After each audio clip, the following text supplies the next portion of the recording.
It's exactly a week since Hamas gunmen rampaged through southern Israel. Families still coming to terms with the lives lost. This memorial for Tom Godo, killed while protecting his wife and 3 children during the attack on a kibbutz. At least 150 Israelis were kidnapped. Families of the victims leaning on each other for support. Katya's son among those missing. We are very anxious. Our hope is that our child comes back. We cannot think otherwise. Our child has to come home. A deep sense of foreboding. The ratcheting up of this crisis seems inevitable. And Israel has now carried out the first ground operations in Gaza. It was a small mission to target Hamas rocket crews, not a full-scale invasion. They are still awaiting those orders.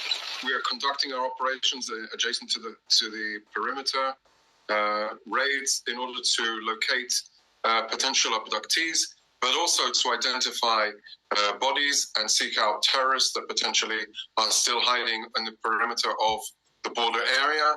Israel's order for civilians in northern Gaza to move to the south has created alarm in the Strip and across the world. Many do not want to leave their homes or physically cannot. The United Nations considers it impossible for such a move to take place without devastating humanitarian consequences. The United Nations strongly appeals for any such order to be rescinded, avoiding what could transform what is already a tragedy into a calamitous situation. Sky News understands that discussions are ongoing to open up a humanitarian corridor into Gaza, but there's been no agreement yet. If you cut Gaza off from food and water, the only result is you start starving. We're not going to get to that point. Are we not? We're not going to get to that point. Why not? I mean, will there be humanitarian corridors, limited humanitarian corridors set up? Because at the moment, doesn't look like there's any sign of it. We're not going to get to that point. Hamas had called on Palestinians to go onto the streets in a day of rage.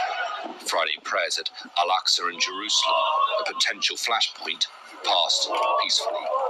Israeli police prevented many young men from entering the compound. There were some small clashes in East Jerusalem. Tear gas was fired, but no serious injuries. But in the West Bank, 11 Palestinians were shot dead. 2 were killed when Israeli settlers attacked a funeral. Many feared that today would be the day that the war came to Jerusalem. But for the most part, this was not the case. That is not to say it will not happen. A ground invasion of Gaza or a sustained and brutal bombing campaign could still light the flames elsewhere.